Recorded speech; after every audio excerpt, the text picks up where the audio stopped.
Hello. Turn you up.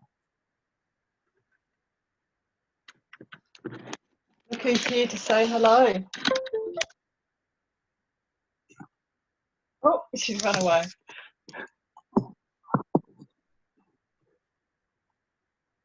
Oh, there we go. Yeah. Peace is reigning with those two at the moment. Oh, nice. Yeah. Right. So can you see the chat box? It's busy as busy. Hey, Nicole. Hey, Nicole.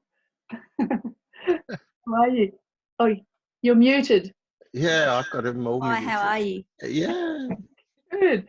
Love your hairdo. Thank you. It's rather refreshing in the cold. And I'm getting a flu today, so thank goodness you do webinars. Yeah. Oh, that's a great thing you did. Yeah, I'm getting ready for work now as a breeze. Yeah. Yeah. So how are you guys? Yeah, good. Yeah. Graham's in Victoria, so Just on my way back from Margaret River. So Oh, nice. yeah. Oh, yeah, for work, but I had a bit of holiday as well. So That's always good. Squeeze it in. Yeah. So how many people we've got on today? I said to Celia earlier, if she gets within the nearest 20, she gets a special prize, but she didn't get the prize. So 143 at the last look. Wow. It's pretty amazing, isn't it? So Yeah. So I'm just reading all the chats. It's people from everywhere. yeah.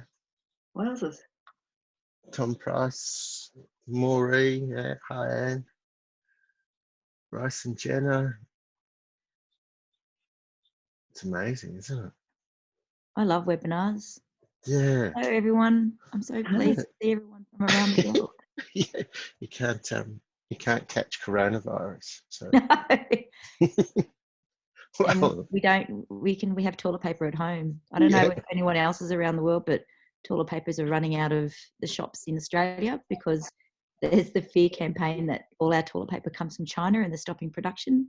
So everyone's going and buying up whole aisles. It's quite amusing. Yeah. Very good. So does that mean that Nicole Masters is in New Zealand? No. Oh, I don't know where she's at. I thought she's not necessarily in Victoria. Okay. Because I know she travels a lot, like Christine Smith. You're like, got ya. No. Yeah. And is Tassie cold at the moment, Cecilia? It's very autumnal, whatever the word is. That it's it's cool evenings, cool mornings, brilliant, beautiful sunny days. Yeah. We're forecast for a heap of rain tomorrow. Oh, that's great. But we've had 28 mil in the last 2.5 weeks. So good. Yeah, look, it's been a dry summer, but it's very gentle. It's been, I mean, after last summer with the fires down here, but it's been, we haven't said anything too much about it because of the dreadful situation everywhere else, but we've had a beautiful summer as far as fires go. There was one little one up the Fingal Valley, but that was all we had, which was just so out of character for the last few years. Yeah, that was what my uncle and my friends from the SES down at St. Helens were working on in St. Mary's. Yeah.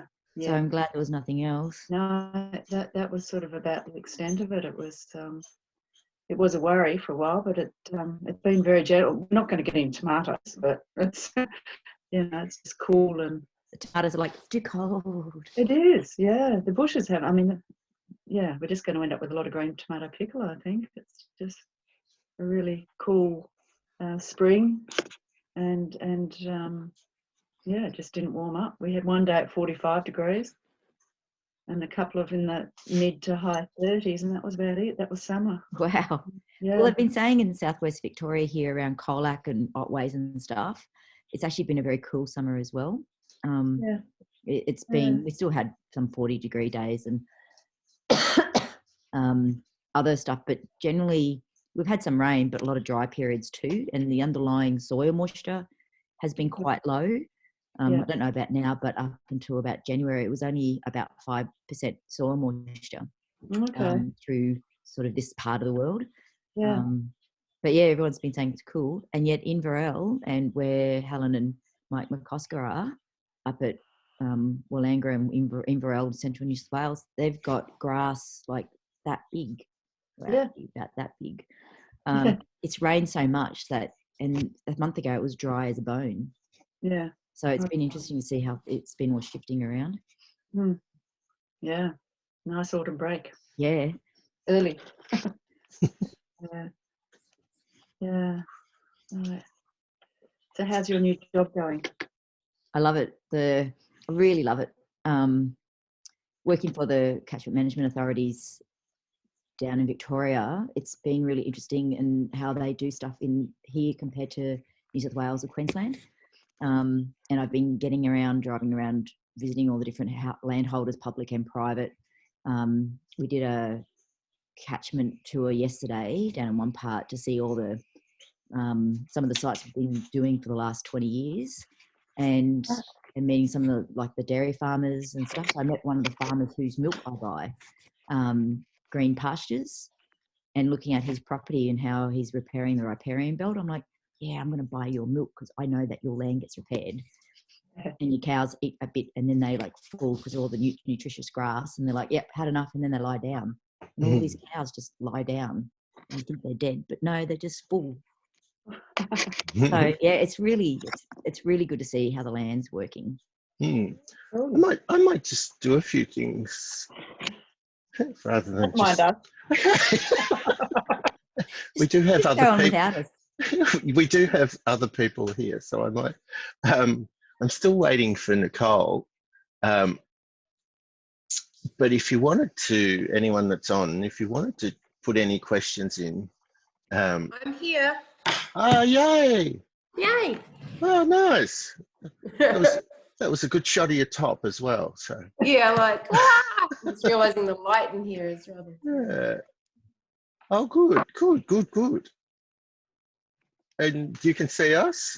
So we've got. I can see you, lovely people. Yeah. Yeah, we've got about 30 on at the moment, so we might just wait a little bit longer. So. Let me see if I can get the light better. Okay.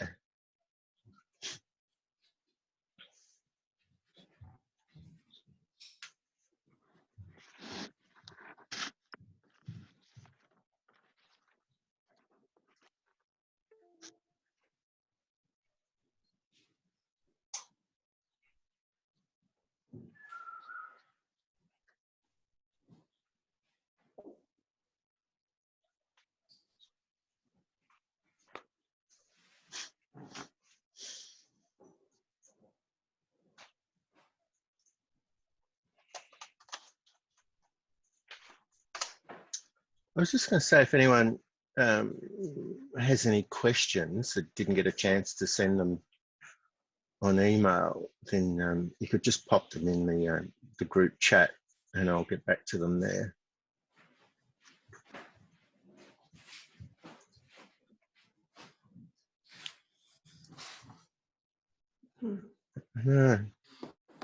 Whereabouts do we find you? Where are you? Who are you speaking to? Me? Yeah. I'm in Christchurch right now. Oh, nice. Nice. Yeah, it's quite lovely. Yeah. Had a little bit of moisture. I shouldn't talk about that too much, although I hear many of you are getting some rain. Yeah, it's definitely blowing through here at the moment, so which is really interesting. Northeast Victoria, so it's raining on the roof of the caravan. Oh, that's nice. So I've got some questions, Nicole. Where are they hiding? Under there.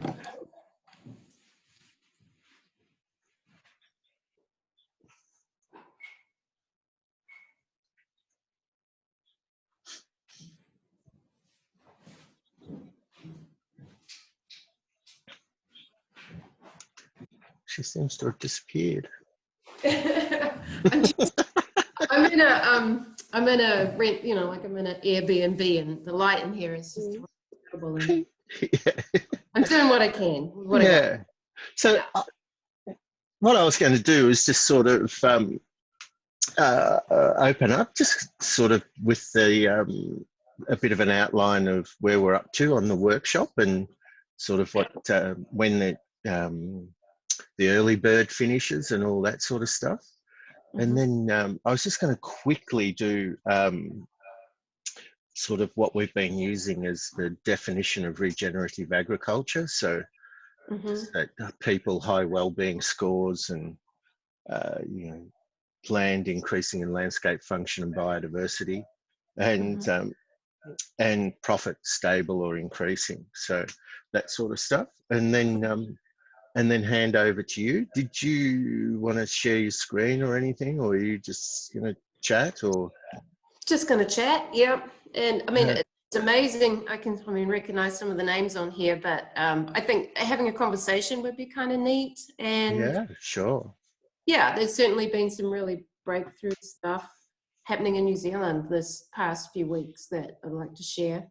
Yeah, definitely. That'd be great. And also sort of like as we were talking, when we were originally designing the webinar, that sort of just to make sure that we don't miss anything at the workshop for people. So sort of a bit of, if anyone wants to sort of really put some emphasis on different topics and things like that as well. So yeah.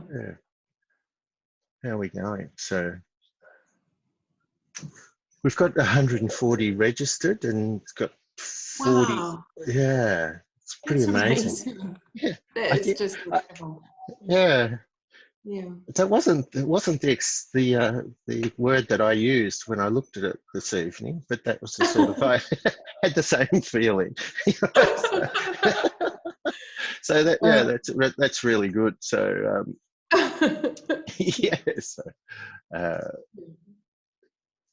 yeah, so we've just got a few more minutes. Have you got any questions? Or I was thinking we'd go for an hour. You have to go after an hour. And so I'll probably pull it up at sort of 7:25 or somewhere near there, so that we can do those last questions and thank you and all that sort of stuff. So I've got people, Anne Coop saying hello, Nicole, and hi, Anne. Rachel Treasure and stuff. So Rachel! Oh, that's cool. Yeah. So there's we might get Rachel to do some talking. Yeah, we've got people registered from the UK and and all over Australia. So I had a few. How are you? Oh, very well, thanks, Anne. Nice to hear. Yeah, we had some Canadians that wanted to be on, and they were like, "Is that 1:30 in the morning, Canada?" Yes. You should just sleep. So we're going to record it as well. So oops. Got to talk. Okay. Very good. I might share a couple of slides, and it will share on my screen, won't it? Yeah, and I think you only have to click on the bottom. So that's fine. Yeah, so it's a couple more minutes, and I'll kick off just so that we pick up that last little rush. I'm just going to turn my phone off. I have now in workshops, I tell people if their phone goes off, they have to buy me a bottle of tequila. And the last person whose phone went off was Sir Michael Jeffries.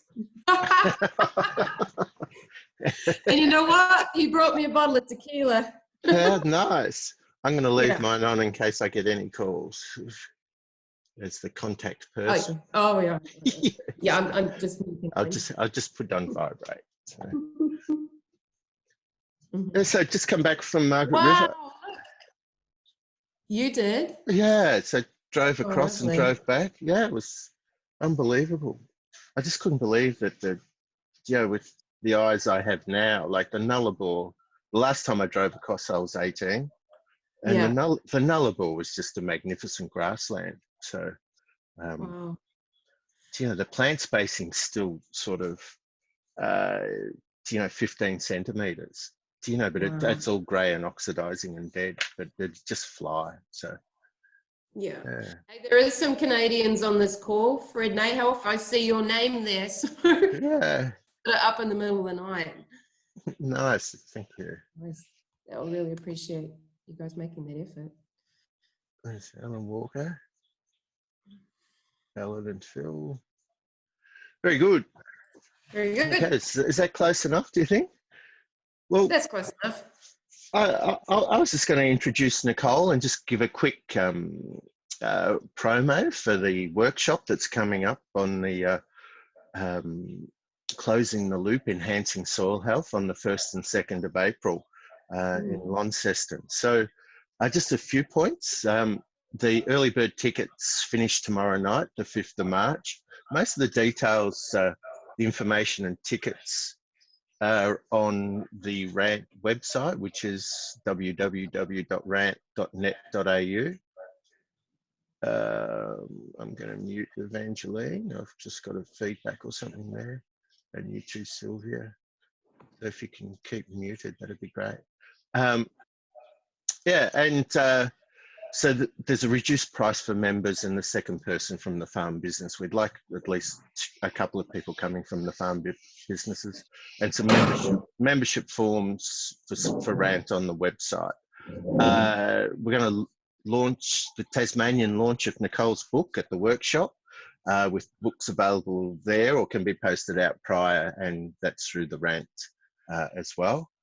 I was just thinking I had to say the Tasmanian launch because I was at the Albuquerque launch. So it was the last time. Indeed. Yeah, it was the last time we caught up, which was fun. Yeah. So so there's the email for inquiries on the website, but anyone like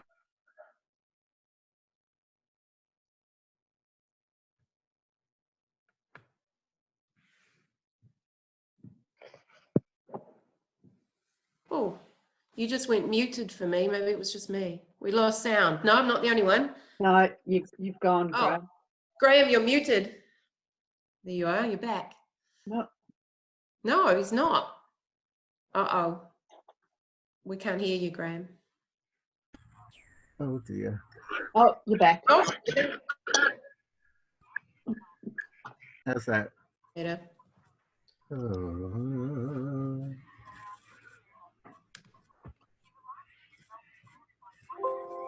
How's that? Yeah. I think my headphones have died. So Oh. as they do. So the just sort of summarising that, the workshops on the 1st and 2nd of April, and the early birds finish tomorrow night if people wanted to get in for that. And it's a 2-day workshop in Launceston, from memory. I was just checking to see whether that was right. I just wanted to just quickly share just the definition we've been using of regenerative ag. So this is what we came up with at the why does this keep coming on? Just to distract me. At the conference we had in the last year. So just that sort of that there's a high well-being scores. So people in regenerative ag tend to have higher well-being scores, both physically and mentally. And Mark Gardner summarised that through his report, and with the only one that's lower is their community involvement. They tend to be they tend to get sort of pushed out of the community by their get pushed out of their community, so for practicing different things. But one of the things I really like to say is that they're actively promoting agriculture. So I see them as one of the keys, that they're actively doing that. What's going on? So the other thing that came out of that report by Mark and Sue Ogilvie was that profits were stable or increasing. So I think that's what we need to keep focused on, that we actually need to be sort of not only increasing the land and the people enjoying what they're doing, that they're actually increasing profits and stable. Are you still there? I've lost you, Nicole. I can hear you, but what people are actually saying that they don't have sound. Some are saying they don't have sound. Jenna Gibbs over in WA, she's got sound. So there's a couple of people that don't. So maybe check your private sound settings, because I'm good. So it looks like the majority are good. Oh, good.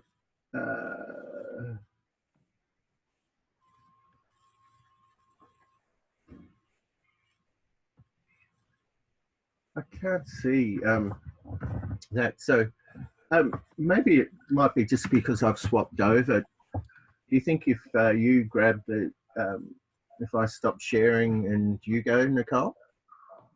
I don't know. I mean, I think it's just a couple of people. Yeah, people are saying they've got it. Hopefully whoever's had issues, if you've got that repaired now. It might have just been with my headphones sort of deciding to give up. There's always something when we do these things. Yeah. There you are. Now I can see you. Very good. Yeah, we need some teenagers on here. Yeah. So so do you want to go back and can you grab the screen? Did you want to grab the screen? I can grab the screen. Yeah.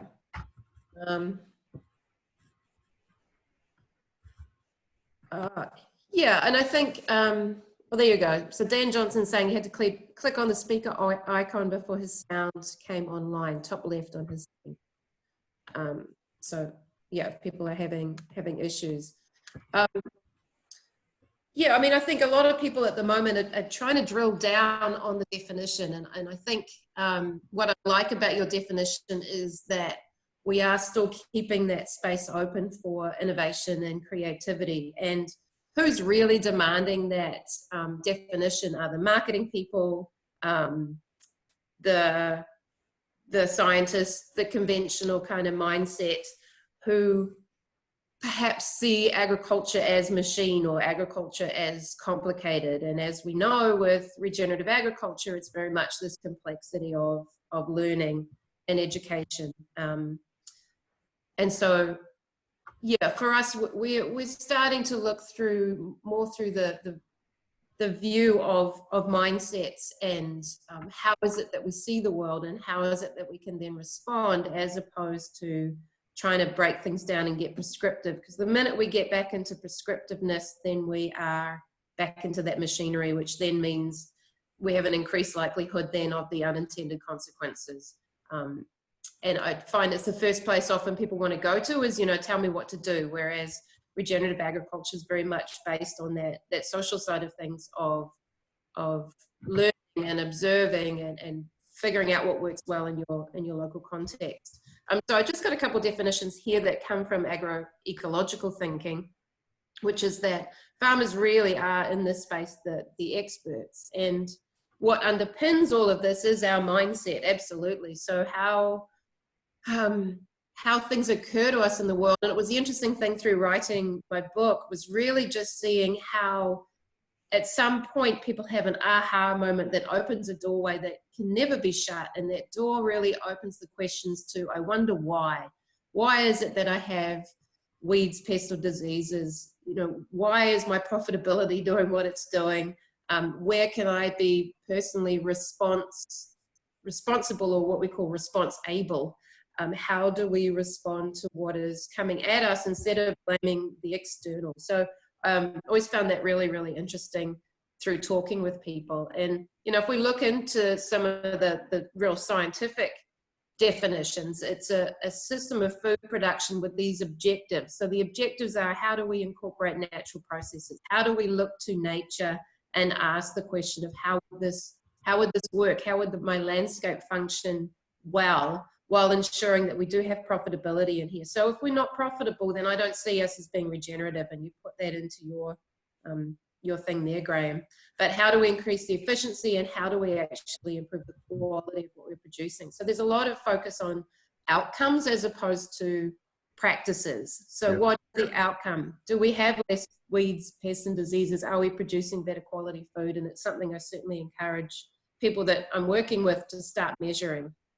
Do we need a reduced need for inputs? So are we creating a system that doesn't require the insecticides, doesn't require pesticides, and requires less intervention in terms of herbicides? And what's really interesting for me is working on a lot of, you know, broadacre, large-scale cropping operations, is that they are still using targeted herbicides. They'll buffer those herbicides with some kind of input, but what they're discovering is that they're not required, they're not doing post-emergent herbicides now, that they're finding that the system starts to work. And so in these transitions, can we reduce that need for input so that at the end of the day, we become a system that closes the loops, which is the topic of what we're going to discuss in Tasmania, which is how do we really close the doors? How is it that we no longer require these external inputs with a system that works?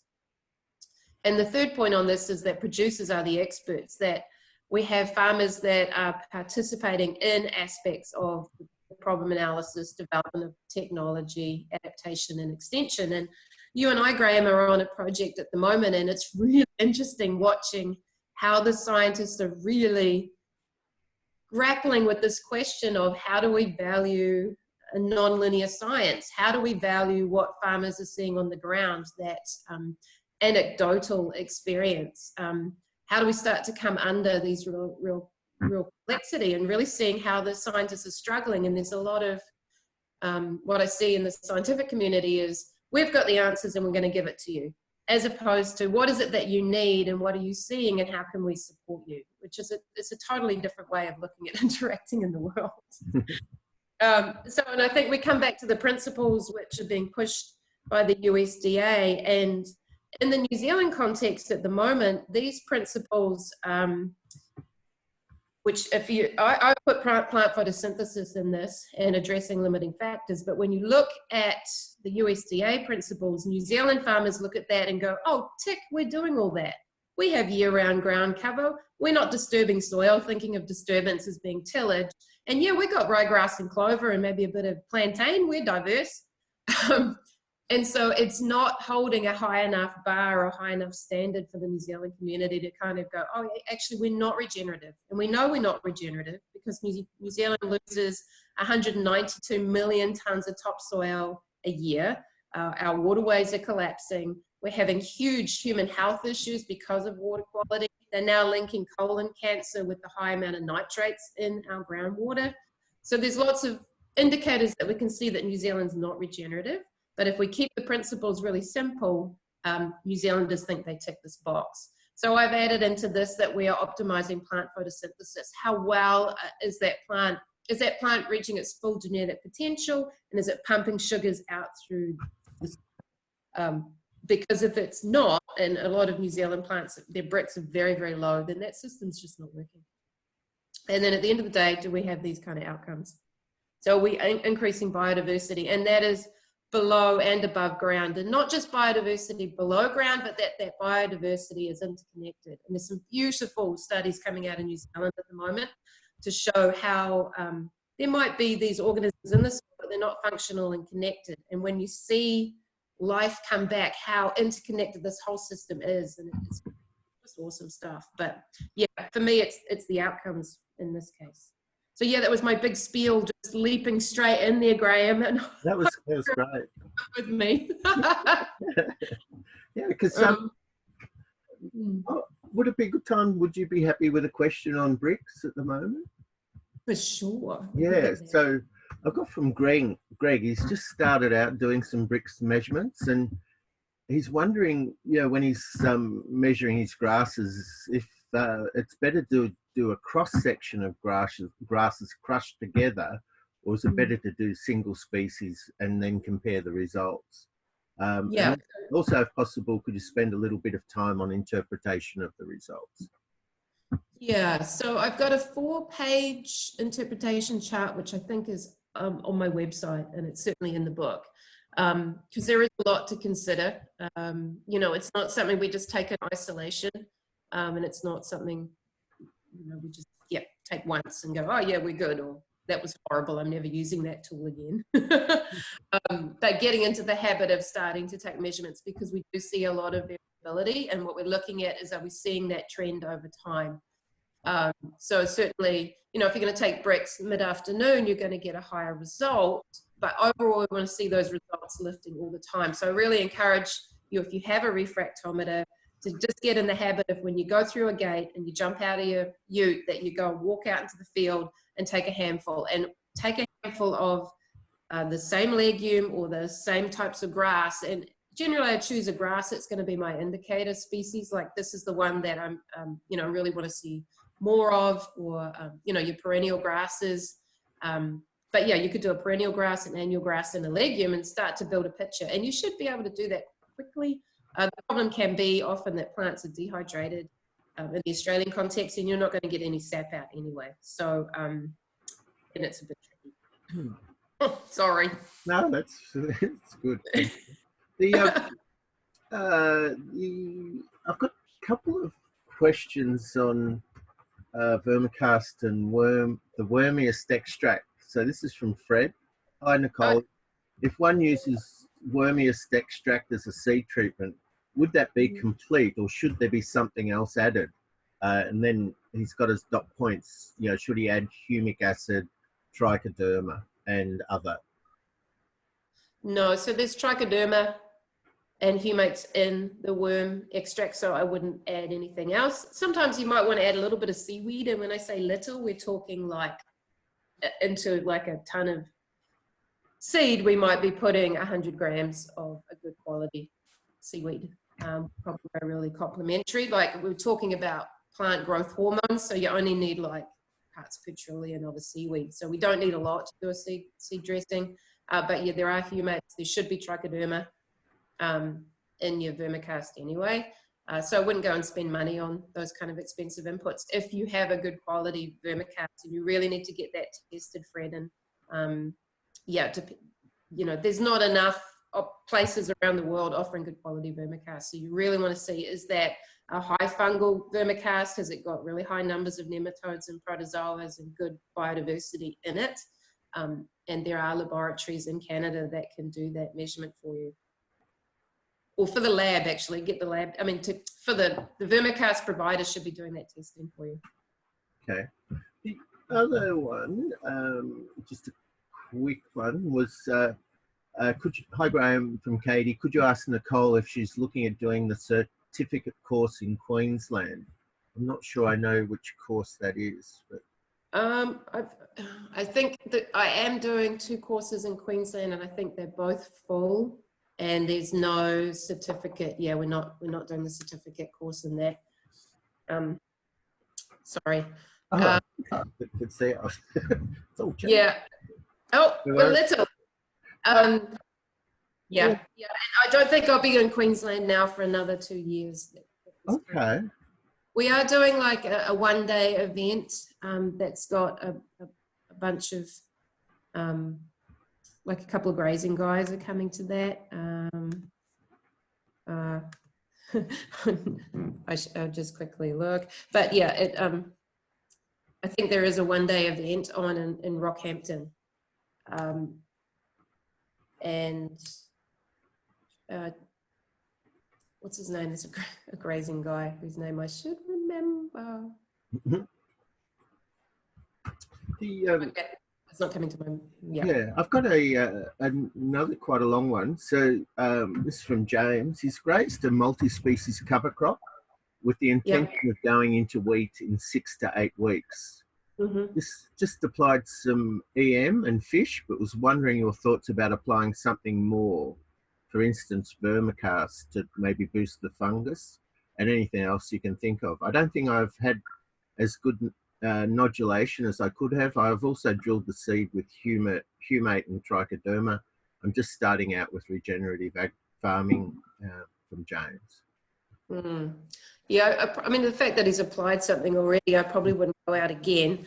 I'm reluctant to ask these really prescriptive questions, and I think I can see that might start happening. I think you've just got to look back on your goals and then perhaps look at something like a seed dressing. You rather than going out and spraying something again.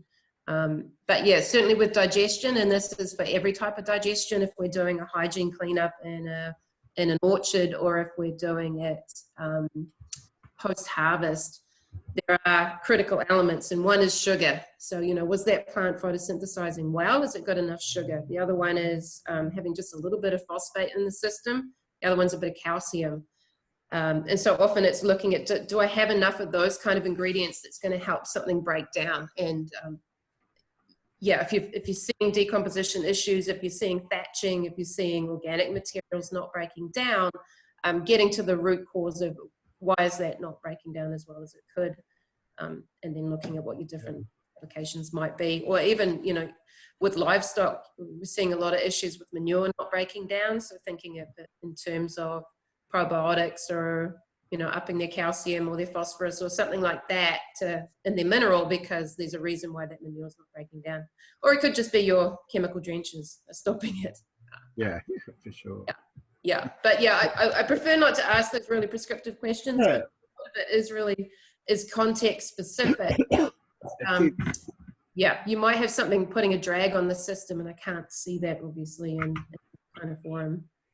Yeah, it's like when Cole and I do the multi-species cover cropping course design and things, we get people to sort of bring along, photos of the paddocks, sort of what does the soil look like, any soil tests, what drill are they thinking of using, what do they want it for, what's their resource constraint. You need a lot of information.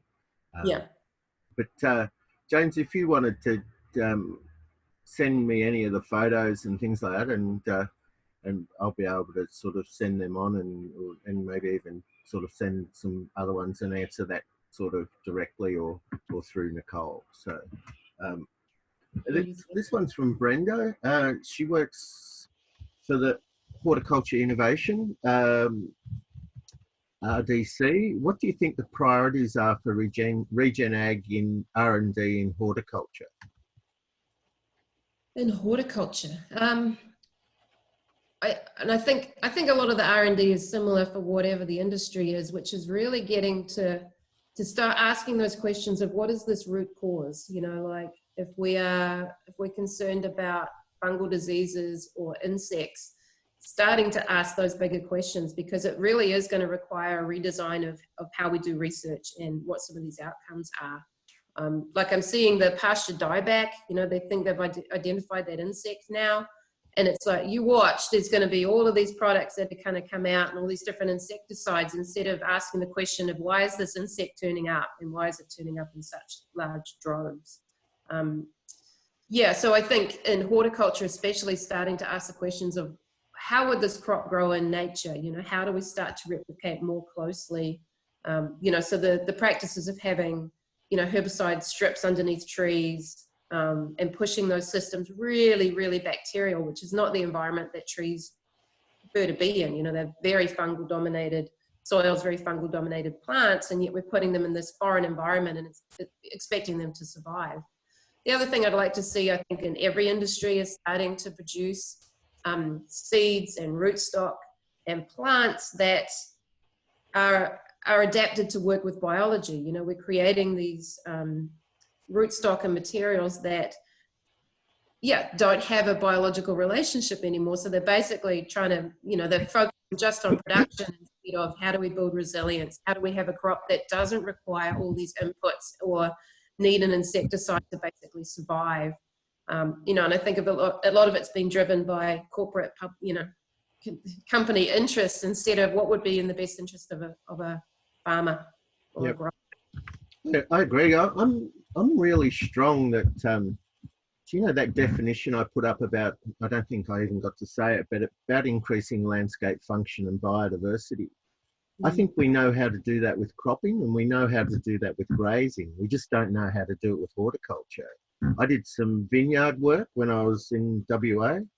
I was lucky enough to stay at Margaret River, and they were sort of trying to simplify the system that much that eventually it's just going to break. So sort of to control weeds, to control this, to control that. So it was heading in the wrong direction for me. So and the soil was falling apart. So Yeah, but like, But I think to continue on from that, I think we've got used to seeing systems that are basically handicapped or disabled, and we go, well, that's natural, and that's how it always is. And then you'll do a little bit of research in that system and go, oh, see, if you plant another plant with the tree, it takes all the water, and that's bad. And they're not really looking at, well, I wonder what that plant might be exuding. Is it actually water? Is it allelopathic? So we're seeing a lot of allelopathic issues. And it's like, we need to be looking at this as a whole system. And some of the work on bare fallow, chemical fallow, is really showing that it's coming home to roost, that the bare fallow system does not work. You know, it should be about how do we build water holding capacity, and yeah, just, you know, get back to basics. yeah, for sure. Okay. Just got a link that I'm trying to catch up with. Can you ask Nicole if it's possible to produce on-farm vermicast to spray on pasture? What is the best way to do this, or is that something that should be bought in? Oh, I totally think everyone should be doing this in their own backyard. I'm a big proponent of that. And I think actually all my long-term clients all have vermiculture running, because who's going to do it better than a worm, you know? They're totally unevolved for hundreds of millions of years, because what they produce out their backside is the elixir of life. So, yeah, totally you can make it on farm. The biggest thing I see is, because worms will eat anything, is that people feed them just manure, and you're going to make a very bacterial product, or just like grass clippings and stuff like that. So it's making sure that you're getting enough woody type materials, enough straw. You know, you can feed them lots of things like cardboard and paper or whatever, but trying to push that more fungal and allowing it to rest for long enough, so 6 months to a year before you're putting it on the land, is what we're really trying to harness, is as much biodiversity as possible with all of those chemical quorum signals that they are putting out and onto the earth to create this response in the soil. So the more mature, absolutely you can do it on farm. And I think most of what we're producing on farm is far superior to what you can buy commercially. So just do it. Yeah. So from Dave, he's saying, could you talk a bit about constipated soil or compacted soil, I think, Dave, and how that relates to carbon nitrogen ratio? Is that one of your expressions, constipated? It is. Well, if you think about soil as being a digestive system, then most soils have constipation. New Zealand soils have diarrhea. There's a lot of flatulence going on. So what we talk about these constipated soils is where you have very low biological activity, and what happens is the nutrients become locked up. We'll often lose soil structure in that process too, and then the minute that we lose soil structure and biological activity, down goes the oxygen cycle. And so there's things that we do to make a soil constipated or not do. So it's often a lack of disturbance. So the soils that you see where you get encroaching woody weeds, or you know, where pasture sizes are too large, you're not getting impact. We see a lot of constipated soils in there because they're not getting woken up by manure or brine or trampling. So we see this a lot in the high country stations. We see it a lot in really cold environments where you've got just this mass amounts of thatching, or just soils just shut down. Yep. In the Australian context, you know, often when soils cook like they do and don't have any ground cover, then that whole system will just shut down. And then it means that there's nutrients there, but they're not available to the plant. And then that's when an agronomist is going to come along and say, oh, you need to put on, you know, 250 kilos of nitrogen, instead of actually it's here, it's just locked up. So how do we unlock it? In a nutshell. So from Carl, he's recently secured $100,000 research for Farm Next Door, and I've just got the website up. So they're trying to just promote farm home vegetable production. So trying to disrupt the whole vegetable cycle, which may have been a reaction to my comment that there is no process at the moment for broad, large-scale vegetable production that's not degrading the land. And I go and look at a lot of that sort of stuff in Tasmania. So yeah, so farmnextdoor.org. So it looks like it's in the UK, New Plymouth, I'm assuming it's in the UK. Could be wrong. Plymouth is New Zealand. Is there? Could be New Zealand. Doesn't look Australian. Yeah, I mean, Too green. I talk about in the book an example of Riversun nurseries, which are not vegetable production, they're rootstock production, but how it is that we can maintain carbon, build aggregates, build microbiological activity in a really, really disturbed environment. So these guys are out cultivating, making a very fine tilth. How is it that you can earn the right to do that? You know, like I think Gary Zimmer says earn the right, and I quite like it. You know, like to cultivate is actually a privilege. If you're going to do something like that, how do you help repair those soils? And that's what they're doing at Riversun. Is they have a 3-year cover crop rotation. They're feeding microbiology when they put the rootstock down. They are, when they come and harvest, they're actually refeeding microbiology and putting it down for winter. So there's things that we can do.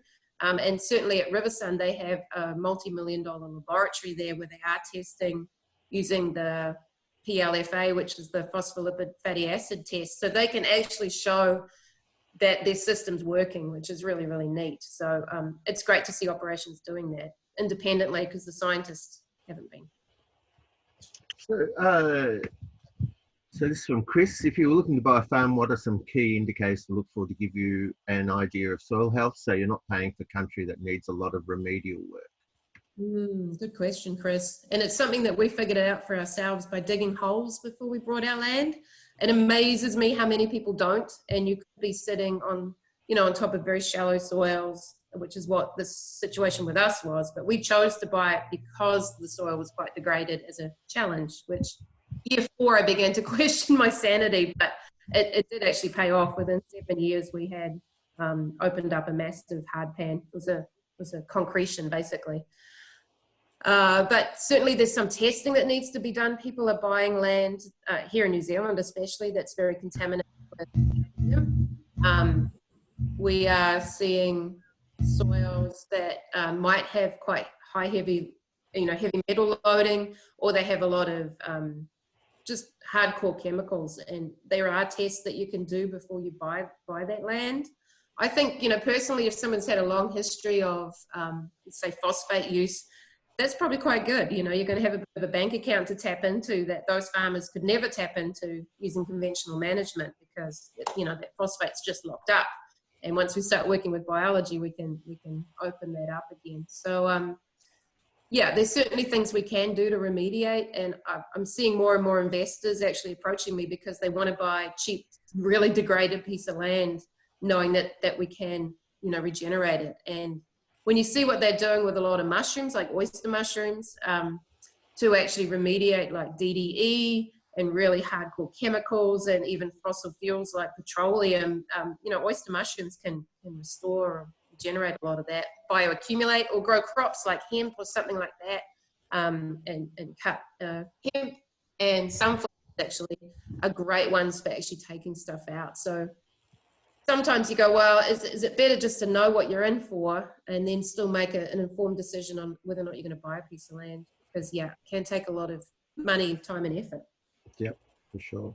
So, Rachel, we've started with a home worm farm. Is this too small for our little 100 acres of buggered soil? So, a little, yeah, we're using maybe 1 kilo a hectare. So if you've got 100 acres, you could do that. And you know, I don't like bathtubs. I prefer like the 200-litre drums cut lengthways if I was going to have worm bins in the backyard, just because bathtubs are so hard to get into and try and get the stuff out. But if you're working off basically like 1 kilo a hectare as a liquid, then you could get that done with not much vermicast. fantastic. So yeah, get onto it, Rachel. I will be checking on you. So, from Sarah, agree, would like to see more R&D funding going towards Soil Health Biological Association developments with current varieties in the toolbox to achieve productivity. Yes. People are coming in, as we've not yet achieved the genetic potential of varieties already developed, which is a quote from Don Huber. If that could be funneled, if the dollars could be funneled with different R&D drivers, are you seeing any Are you seeing evidence of any R&D programs doing this globally to give as a reference to managing bodies, Nicole? Am I seeing? Are you seeing evidence of, I'm not sure, I get it all. I don't see any evidence of any R&D going well, but... No, but there are discussions happening, and I had an interesting conversation with a major conventional seed producer here who had a bit of an epiphany when he realized that they were about to release a commercial wheat variety, really, really high producing, and he walked out into it to check on it. And at that time, the neighbor's effluent had been spraying over the top. It was really irrigated. You know, they put a whole lot of nutrient on. And he saw a weed and he pulled the weed out. And when he pulled the weed out, the wheat plant came with it too. And he was like, oh, that's weird. And then he pulled another wheat plant and he realized their root systems were about 1 centimeter long. So they've been building this plant crop up to sell commercially and it had no root system. They basically had to just keep pumping nutrient in it to get it to produce. And he realized that just wasn't, it's just not going to fly. And he was starting to ask those questions about what would it be like if we had, you know, this incredible mycorrhizal dependent species, because since 1974, most of our wheat is not, it's not relying on mycorrhizae anymore. It's basically wanting you to feed it. Mm-hmm. And that has real implications for resilience and for quality, you know. And so what we're seeing is, and there's more research, and this is really just coming out in the last year or two, around epigenetics and around the seed microbiome. And so we have horizontal and lateral movement of microbiology into seeds. And that seed is then, when it germinates, it has that biology that's taken from where it was sourced. So if we're sourcing it from these high chemical input places, they don't have the microbiology that they need from the minute they get going. And the plant takes about 30 to 100% of the nutrients as it grows, as it germinates, from this microbiology. So what I want to see, and what we're seeing in New Zealand, is farmers actually getting together and sourcing seed that's been grown on regenerative properties, that doesn't have the seed treatments and the neonics on it, and seeing plants, you know, really flourishing. And we haven't got any research on that, but we have the research about what happens if you don't have biology in the system, just not what happens when you do. Fantastic. Yeah. So, yeah, so Farm Next Door is in New Zealand. So yeah. From Michael, to feed the soil, is it better to lay grass down through trampling or hard graze to kick start regrowth? You can answer that, Graham. Yeah, it's like, yeah, it's sort of like a night of grazing here. I better defer. Well, you know, the whole purpose of grazing is to increase landscape function. So that's to have large perennial grass basal areas and decomposing litter in the intertussock space. So you really need to make sure that you're continually building the litter layer so that the soil's got something to be fed from. So that decomposing litter is what drives the stability, water infiltration and nutrient cycling. So if you think of the perennial grasses are providing about half of your nutrient cycling, and the decomposing litter provides the other half. So those are the conditions you're got to create. So if you're hard grazing it and you haven't grown litter, you'll look after the perennial grasses, but you won't have the decomposing litter in the intertussock space. So.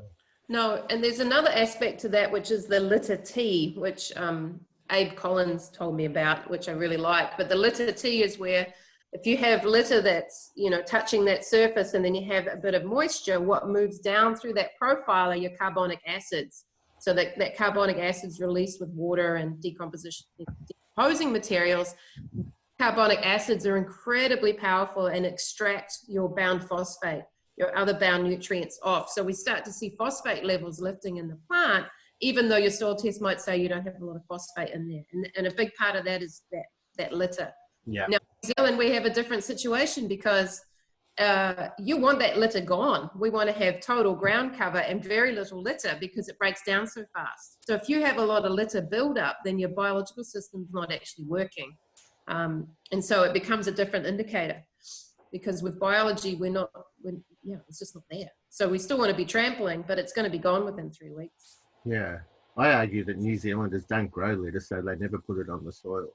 Well, that's right. But the places where they are, we're seeing really fast. No, New Zealanders are the best rotational overgrazers. I just want that on the record. Yeah. Okay, they're very, very good at stock density, but hopeless at recovery. So Yeah, we are. yeah. So good morning from Alberta. This is from Shorty, where it's currently snow squalling outside. What are your thoughts on using fulvic acid with glyphosate? Will fulvic safen the glyphosate and its breakdown byproducts in the soil? Yeah, good question. And well done at being awake in the middle of the night. I'm sorry if you have sleeping issues. For now, I think the fulvic acid is the best tool that we have in terms of mitigating what's happening with glyphosate and other leaf applied herbicides. I think until we find a better tool, it's probably what we've got. Now, we've done a couple of different testing in field and having a look at what the effect of that fulvic acid is. So one thing that it does is it increases cell wall permeability by 30%. So this means we can use a fulvic acid with your trace elements and you can drop your trace elements down. It means you can add it with your like glyphosate, and we can drop that glyphosate. Typically we're dropping it by 30% when you first start, and then some guys are down to 50%. So you're off label. I just want to make that clear, you're off label. But the other thing that's interesting is that it then bioaccumulates. So fulvic acid is a very powerful chelator, just like glyphosate. And so chelator means it's a binder. So what it does is it actually will bind to that glyphosate, and we are finding that we're growing nil residue crops, even though herbicides have been grown. And actually we're seeing that some of these crops are cleaner than organic because some of these organic producers do not have that biological community to break those herbicides down. So for now, I think it's a valuable tool. All the cropping guys that I'm working with are all doing it. So that's probably 240,000 acres where we're using fulvic acid.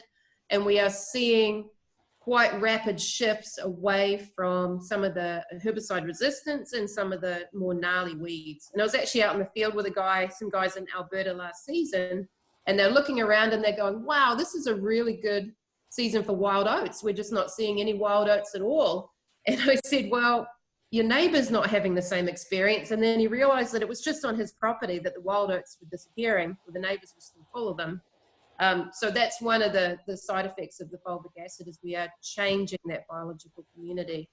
And we also did pre and post measurements of using metsulfuron on bracken with fulvic acid. And we found that the soil biological community was actually in better shape where we'd done that compared to the control that had nothing. So we would done nothing, that soil was asleep. We would added the fulvic acid with the metsulfuron, the biological community responded. And where we just did the metsulfuron, it had basically knocked everything out of the system. So I think for now it's a tool. I don't think it gives us a license to just go, woohoo, we can use these herbicides forever.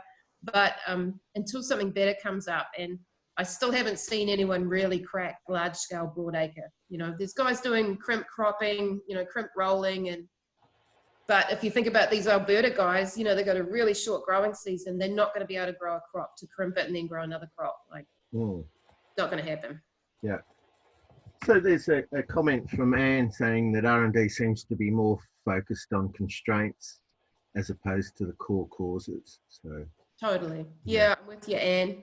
But it's part of having this mechanistic thinking, and it's what needs to change is a whole systems shift. And even in education or health or agriculture, we're seeing everybody start to ask these same questions. So I mean, we live on the planet at a really exciting time.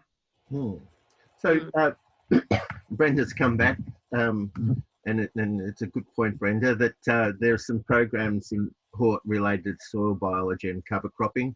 Yes. There are bits of it that are relevant to regen ag and soil wealth. And so I've been to Yuri's place in Kindred in Tasmania and had a look at that, and they're on the path. So my blanket statement might need a little bit of fine tuning, that there is nothing.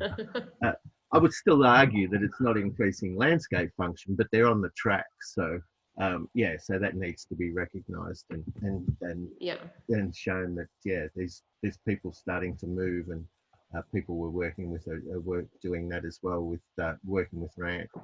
And then from Rachel about medical doctors approaching you for information, gut health. Dr. Mike Hyman in the USA has just released a book, Food Fix, Big Ag and Weekend Ag to the fore in the States. Also, Can the Scientists Clone You? I'm not getting medical doctors calling me to ask me about gut health, like, and that would be amazing, but that's not my specialty. But what we are seeing is we're seeing more people involved in the food industry and nutritionists certainly coming to workshops. We're seeing medical doctors now speaking up. We're seeing like Dr. Patterson Stark here in New Zealand is training 180 hospitals in the US in preventative medicine. So we are seeing, we're seeing a shift in the conversation because the pills aren't working. We can't just keep handing out pills. And I was at a really interesting conference in Albuquerque a week before I saw you, Graham, and there were a lot of medical doctors in the room, and that the questions that they were asking was around that biology of belief, and they're realizing that actually a lot of the time the placebo is the most effective medicine, and going, okay, well, what is that? What's the implications of that for the health? And so it was really interesting to see the number of oncologists and doctors that were at that conference. So I think there's more and more seeds being planted around thinking about gut health. The research that's coming out about gut health is pretty much saying 100% of immunological disorders, so that's anything to do with inflammation, so like rheumatoid arthritis or psoriasis, dementia, you know, all the gut health, allergies, all of that, they're saying 100% of that relates to gut health. And this aligns very much what we're seeing with the soil. You know, 100% of what we're dealing with really with food quality and storage and weeds and pests and diseases comes back to soil. So yeah, I think it's still not being taught in the universities, but I feel like it's quite cutting edge stuff still. So it is about having those conversations with your own doctors and start asking those questions and then go, well, why don't you know that? Why? Yeah. It's in the literature. Like, we're not talking about crazy, wacky, out there stuff. There's a lot of stuff happening in the literature. Yeah. Oh, and it's sort of usually not connected. I was just thinking as you were talking, I spoke at a vet conference once and got yelled out of the room, and now I'm getting, and I sort of did one of those smart aleck things where I said, you know, do you think taking salt out of the rivers addressing the cause? And I gave a whole thing, and then I go, do you think sterilizing a carcass when it's hanging up in the abattoir is addressing the cause of the hemorrhagic disease? So, you know, like, and that was when they started yelling. Yeah, so yeah, I think that's a really good point. I think they're on the move. But yeah, so Shorty, so Brenda, my above comment, and he's staying up without coffee. So well done, Shorty. Well done. Yeah. Fred's on fulvic acid still. How much do I need to mix with glyphosate? And do you have any experience with using the same mix in glyphosate-resistant crops? We are mixing 1 part to 4 parts herbicide as a general rule. You seem to be able to put a bit more fulvic and it's not going to break the bank, and it's still effective. You need to drop your herbicide because it kills better. So you're better to go with less and use the same mix in your glyphosate resistant crops, and then get to the source of why have you got glyphosate resistant crops. It's actually because you've got a microbial imbalance, you've got a nutritional imbalance, and it's creating the conditions for those weeds. And we find when you start to address biology, we're seeing those glyphosate resistant weeds go away really quickly. I had the first instance I had of this is in 2006, working with in viticulture, and these guys were applying 5 herbicides a year and they could not control their weeds. And we got that under control in 18 months just through using these fulvics, humics, trace elements, and building biology up, and they went down to mowing. They were actually measured in 2011 as the most cost-effective vineyard in New Zealand because they just didn't need all the crap. Oh, sorry, bad other stuff. So, Fred was just saying he meant canola. So So the canola, I think it's the glyphosate resistant canola. Yeah. Yeah. Yeah. Same thing. Yeah. Same thing. Yeah. From Luke, you're right, Nicole. I think we're in the most exciting time in ag in years. From Dougal, where are people getting premiums for the high quality food they are producing, particularly in reference to sheep and grains? We're seeing people who are direct marketing, obviously, getting premiums. I think Di and Ian Haggerty, if you talk to them, looking at they need more volume to get a premium. Mm-hmm. I've just been at a meeting the last 2 Sorry, days. what did you mean there? What did they need? Di, Yeah, they need more volume. They need more farmers to come on board. okay. So they can get a regenerative grain into Europe and into Southeast Asia. So they are wanting to talk to people if you wanted to get together and be able to supply in bulk. So yeah, I've been in a meeting the last 2 days with some of the biggest clothing companies and footwear companies who are looking at sourcing regenerative wool products from here, from Australia, from South America. There was an interesting conversation around premiums, and part of they were saying, well, you know, if you they want to incentivize, so they are looking at how to do that and give farmers more guaranteed income, which I think will be great. I don't know how big those premiums will be. That, you know, those companies are always looking at, you know, how do you screw everyone down on either end, I guess. They were concerned that then the regenerative guys might price themselves out of market. I personally believe that we end up making more money because we don't have all the same input structure, because we don't have the same pests and diseases, and really we should be growing around the same yield. And yeah, even if there was a slight real yield reduction, you're still making more money. So I think there should be a little bit of a premium because you're growing a quality product. I think we still want to be able to have people be able to eat our products. Yeah, so I think that one's still up for conversation. But yeah. Yeah. So from Jody, can fulvic be used without the herbicide? Oh, totally. Yeah, it's a biological food. So fulvic acid is a soft brown coal extract, or you can extract it off compost and vermicast. And so it's just a concentrated carbon, and it will feed you know, diversity of microbiology. So you can just use it on most crops. The one thing to watch is if you're spraying in a horticultural setting and you get it on fruit, you can get fruit staining. So just be really careful about timing. And with fulvic and copper, you can create some burning and some staining. So copper is probably the only one I see with fulvic that it won't mix with. It seems to go with everything else. So can you see that one from Fred? So I think he's going for clarification. So did I understand this correctly? Glyphosate resistant canola will lose the resistance when adding fulvic acid in the herbicide application. Oh, I see, because you're growing a GMO crop. Yeah. So yeah. What you're asking? I don't know. I haven't had any experience in using it. Oh, that's not true. We've used fulvic acid with herbicide applications in canola and not seen it change, and it's still growing the same. Yeah. But we only did it for 2 years, and then the guys decided they didn't want to have GMO on their properties anymore. So I don't know long term. It would be interesting. It would be really interesting. But no, I don't think so. I don't think it's going to lose its inbred resistance. That's a genetic issue. I mean, like they've engineered it to be that way. Yeah. Whereas the seed bank that we're seeing, there's something changing epigenetically, or with the weed seed coatings that's changing with microbiology. That's meaning that we are not seeing herbicide resistance in the same way. But do the experiments, Fred. I'd be interested. You can tell us. Fantastic.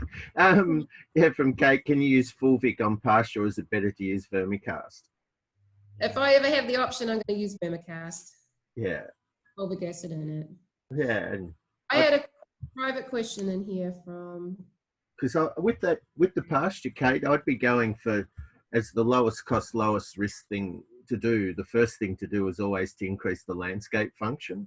And then if you don't get that response that you're after, and then you would escalate up to putting vermicast on. But you could also do that parallel together. So like in 2 small trial areas, one with vermicast, one without, but focus on increasing the landscape function. So that decomposing litter and I think that's key for everybody. You know, trial some of these things. You can just do it on a small area. Most of the guys that I work with in grazing have already been practicing high impact, MIG, adaptive grazing, whatever you want to call it, for 20 to 30 years. So when we are using the vermicast, it's on top of good management. The first place to start is your management. I mean, I've seen people do some terrible things because they think that, oh, we can just throw something on and be a terrible manager. No. Well, you can, but you're going to spend a lot of money. Yeah. So don't do that. So I've got a private message here from Darren asking a broadacre cropping question. He's saying, can we introduce humates to add to MAP or DAP as a start? So yeah, I think when you are transitioning, then it's a really good tool. Get your MAP and your DAP right down, and then add a humate in with that.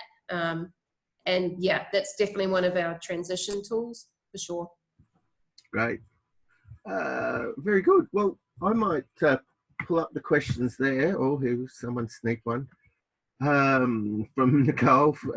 For both Graham and Nicole, are you finding that the big corporates are beginning to shift to regenerative ag, if they call it something else, or is the shift still mainly on family or small farms across the world? There's a bit more of a shift, I believe. This is sort of from what I see, Nicole. There's a bit more of a shift in the States just with that cover cropping and that work that Gabe and the others are doing. So but, in Australia, I don't see the big corporates moving all that fast. If they do call it regenerative ag, when I go there, I see no evidence that it's actually regenerative. They're sort of just trying to rebadge it, sort of a bit of greenwash. So what do you see? Yeah, I think there's a bit of greenwashing going on. It's interesting just to see, just in the last few months, some of the big corporates here in New Zealand have been in touch. The issue with the corporates is you're always dealing with multiple tiers of management, of ownership, of CEOs, of board members, and all of that. And all it takes is a couple of people to not want to see regenerative be successful to pull the whole thing down. And I think that's the cumbersome nature of corporates. But what I'm excited about is the Victoria No-Till and seeing the number of, and I guess they're not corporates, but they're large landowners that are coming on board. So they're still, I guess, the family. But then, I mean, you could look at General Mills, or you look at Ben and Jerry's, Danone. Some of these big companies are now participating in wanting to see regenerative products. And it was really interesting. I got invited to a regenerative working supply group meeting in Minnesota last November, and it was all the corporates. And what they were saying was, this needs to be business done differently. This needs to be transparent. This needs to have integrity. And I came away from that meeting just going, you know what, change is happening, and it's exciting. And I was really surprised to hear some of the words coming out of like Danone's mouth. You know, here's these big dairy corporates going, how do we bring health into the system? How do we provide a quality product? And, you know, I think some of them are being burnt. I mean, you look at General Mills and glyphosate in children's cereals. It's not good for brand. It's not good for the image. So I think the more that the consumers are pushing this, the more we're going to see these corporates moving. So yep, it's happening. And I don't think it's just on the small family farms, and it is across the world. Yeah, that's the same I see with universities. You described, you know, it was like working with the banks. It was the same with the universities. You get a core that were really interested. But yeah, so and just the last one, last two, and then no more after that. So how much vermicast and how much water for a seed dressing? So pounds of vermicast and gallons of water. So, or you can do liters and kilos if you want. So we are doing a litre of vermicast per tonne of seed. So what's that, like 2 pints? Yeah. Of seed. But that's a vermicast extract. So you think about how much actual vermicast, it's not very much. You're looking at probably less than a cup of vermicast per tonne of seed. So it's not very much. It's not very much at all. Yeah, and then the last one from Alan. So to read the problems reading bricks of grass in Australia, not being able to get enough sap out.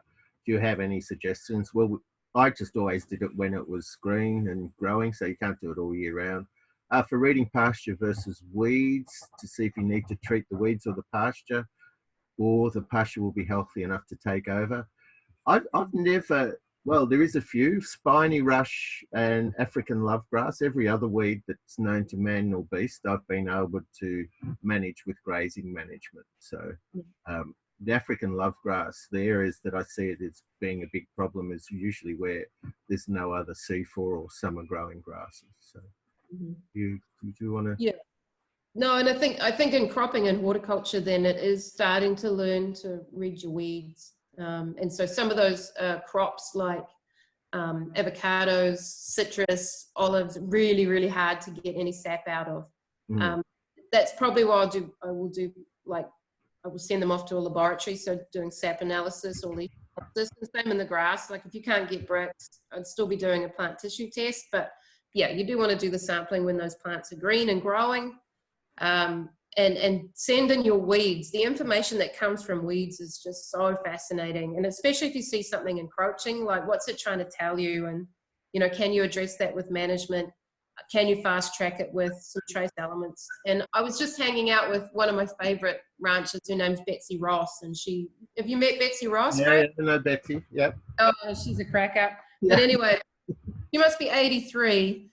And what they're doing is they did some testing on mesquite and looked at the leaf tissue of the mesquite, which is encroaching and causing big problems, all through Texas and New Mexico. And she's actually applying a spray that's concentrated in the minerals that the mesquite is high in, and watching the mesquite, it's cracking, like the whole tree is just cracking and dying. It's taking about a 3-year process, but all the grass is coming away underneath it. So even in areas where they had pretty good impact with livestock, they just weren't on top of the mesquite. And now the mesquite, like the animals are rubbing on it and chewing it, and it's just falling apart. So I think doing a leaf tissue test on a weed that might be encroaching and just try and figure out what's it trying to tell you.